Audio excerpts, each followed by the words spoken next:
అందరు ఎట్టుండారు? బాగుండారు. నేనైతే ఇదిగో ఇట్టుండా ఫిట్గా. ఈరోజు యోగా డే కదా, అందుకే మీ ముందుకు వచ్చిన.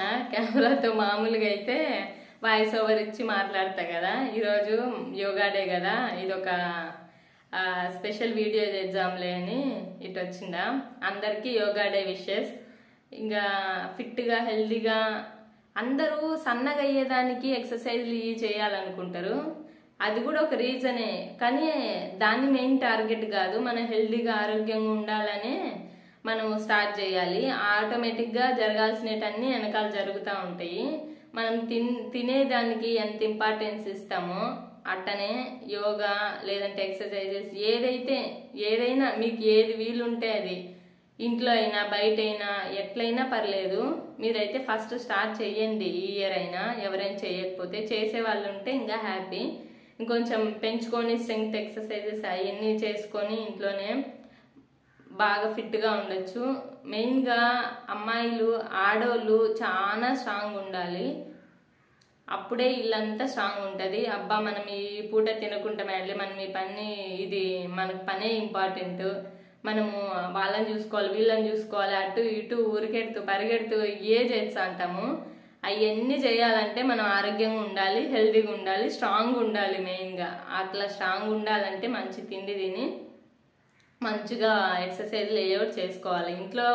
ఇంట్లో పని ఎక్కువ ఉంటుంది, కాదన్ను ఎవరికైనా ఉంటుంది పని. కానీ మనకి కుదిరిన టైంలో ఎట్లా వీలైతే అట్ట ఇంట్లో కానీ బయట కానీ ఎట్టయినా సరే యోగా లేదంటే ఎక్సర్సైజెస్ ఏది వీలైతే అది, సైక్లింగ్ ఏదైనా పర్లేదు, రన్నింగ్, పక్కన పార్క్ లేకపోయినా సరే. నేనైతే ఇంకా చాలా చాలా చేసిన అవన్నీ. ఇప్పుడు కొన్ని ఆసనాలు వేస్తా, దాంట్లో వాయిస్ ఓవర్ ఇచ్చి చెప్తా నా లైఫ్లో నేను ఎట్లా నాకు చేంజ్ అయింది, నేను ఏమేమి చేసిన అనేది కూడా. సూర్య నమస్కారాలతో పాటు నాకు తెలిసినట్టు ఇంకో 2 ఆసనాలు వేసాను చూడండి. ముందుగా నా లైఫ్లో అయితే ఈ ఆసనాలు, ఎక్సర్సైజులు, రన్నింగ్లు ఇవి బాగా ఉపయోగపడినాయి. ఎందుకంటే ముందు నాకు బ్యాక్ పెయిన్ ఉండేది, ఆపరేషన్ సి సెక్షన్ నాకు జరిగింది. అదంటే చాలు ఇంక అందరూ నడుము నొప్పి అని ఫిక్స్ అయిపోతారు. అది చాలా చాలా తప్పు. నాకు ఉన్నింది నొప్పి, ఎందుకు ఆపరేషన్ అయిన దానివల్లే కాదు, నేనేమి ఎక్సర్సైజ్లు ఏం చేసేదాన్ని కాదు 1 సంవత్సరం పాటు డెలివరీ అయినాక. ఇంకా మనం ఏమి ఫిజికల్ వర్క్ చేయకుంటే ఆటోమేటిక్గా ఏదో ఒక నొప్పులు అనేది వచ్చాయి మనకి. ఇంకా లావ్ అయిపోతాము, ఒబెసిటీ ఇవన్నీ పెరిగిపోతాయి.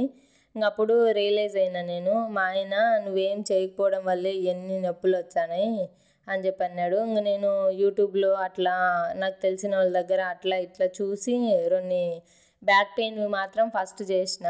ఇంకా తర్వాత ఒక 2 రోజులకే నొప్పి తగ్గిపోయింది. ఇంకా నాకు దాంట్లో ఉండే మ్యాజిక్ అర్థమైంది. ఇంకా ఏమీ అవసరం లేదు, ఇది చేసుకుంటే చాలు, మన జీవితంలో మనము రాకముందే చేసుకుంటే ఇంకా అంత గట్టిగా స్ట్రాంగ్ ఉంటాం కదా అని స్టార్ట్ చేసిన. మా అమ్మకి 1 సంవత్సరం దాటినాక కోవిడ్ తగ్గిపోయి ఇంక అప్పుడు నార్మల్ పొజిషన్కి వచ్చింది అందరూ. అప్పటి నుంచి ఇంకా రన్నింగ్ ఇవన్నీ, రన్నింగ్ గ్రూప్లో జాయిన్ చేసిండు నన్ను కూడా మా ఆయన. ఇంక అప్పటి నుంచి స్టార్ట్ చేసిన నేను డైలీ. మా ఆయన బయటికి వెళ్ళినప్పుడు రన్నింగ్కో సైక్లింగ్కో నేను మా వీధిలోనే చేసుకునేదాన్ని, వాకింగ్ లేదంటే రన్నింగ్. ఆయన ఇంట్లోనే ఎక్సర్సైజెస్ అవి చేసుకున్నప్పుడు నేను బయటికి వెళ్ళేదాన్ని. మంచిగా చల్ల గాలి, మార్నింగ్ 5:30, 6కి అట్ట పోయినాం అనుకో, భలే గాలి వచ్చేది. ఆ గాలికే సగం రోగాలన్నీ తగ్గిపోతాయి మనకి. అట్లా డైలీ ఒక 3 కిలోమీటర్స్ 4 కిలోమీటర్స్ నాకు ఎంత వీలైతే, ఎంత టైం ఉంటే మా అమ్మ లేసి ఏడుచ్చాదంటే అప్పటి వరకు చేసుకునేదాన్ని. అట్టా కొన్ని రోజులు చేసిన. వైజాగ్లో ఒకసారి రన్నింగ్ ఈవెంట్ జరిగింది, ప్రతి సంవత్సరం జరుగుతుంది అది, దానికి పోయినాం మేము. మా అమ్మని ఎత్తుకొని 5 కిలోమీటర్స్ నేను చేసిన రన్నింగ్. అదైనాక వెంటనే ఆ వారం లాస్ట్లోనే మళ్ళీ విజయవాడ రన్నింగ్ ఈవెంట్ జరిగింది, దాంట్లో కూడా పార్టిసిపేట్ చేసిన. ఈ టీషర్ట్ కూడా అదే గుర్తుగా ఉండాలని అట్లే ఉనిచ్చుకున్నా. మళ్ళీ వారంగాలే మళ్ళీ 5 కిలోమీటర్లు మా అమ్మని ఎత్తుకొని, అది కూడా. మా ఆయన హాఫ్ మ్యారథాన్ వెళ్ళేవాడు, నేను వచ్చేవరకు ఇతను వచ్చేవాడు, అందుకని నేనే కంప్లీట్గా ఎత్తుకొని చేసేదాన్ని. ఇంకా లాస్ట్లో నాది అయిపోయే ముందు వచ్చి అమ్మాయిని తీసుకునేవాడు. ఈ మధ్య ఒక్కరవ యాడికి పోకుండా అవుతుంది, మళ్ళీ స్టార్ట్ చేయాలి. ఈవెంట్స్కి పోయేది కుదరడంలే. మా అమ్మ పెద్ద అవుతుంది కదా, బరువు ఎక్కువ అవుతుంది, మొయ్యలేకుండా మా అమ్మ ఏమో నచ్చలేకుంది. అందుకే ఈ మధ్య ఏది పార్టిసిపేట్ చేయలేకున్నా. మా అమ్మ ఇంకొంత పెద్ద అయితే అప్పుడు ఇద్దరం కలిసిపోతాము. నాకు ఊహించుకుంటేనే బాగా సంతోషంగా అనిపించండి. అది అట జరిగింది ఇంకా నా లైఫ్. మీకు ఎట్లా అనిపించింది అది? సరే, మరి వీడియో నచ్చితే ఒక లైక్ చేయండి. ఇంకా మీకు బాగా అనిపిస్తే మీ ఫ్రెండ్స్కి ఎవరికైనా యూజ్ అవుతుంది, వాళ్ళు కూడా ఇన్స్పైర్ అవుతారు అనిపించే మన వీడియో షేర్ చేయండి. ఇంకా కొత్తగా ఎవరైనా చూస్తున్నట్టయితే మన ఛానల్ని సబ్స్క్రైబ్ చేసుకోండి. ఈ యోగా డే సందర్భంగా మీరు ఇంకొంచెం బెటర్గా అవ్వాలి, ఇంకా హెల్తీగా ఫిట్గా ఉండాలి మీ లైఫ్లో మీరని మనస్ఫూర్తిగా కోరుకుంటున్నా. సరే, మరిపోయచ్చా? బాయ్.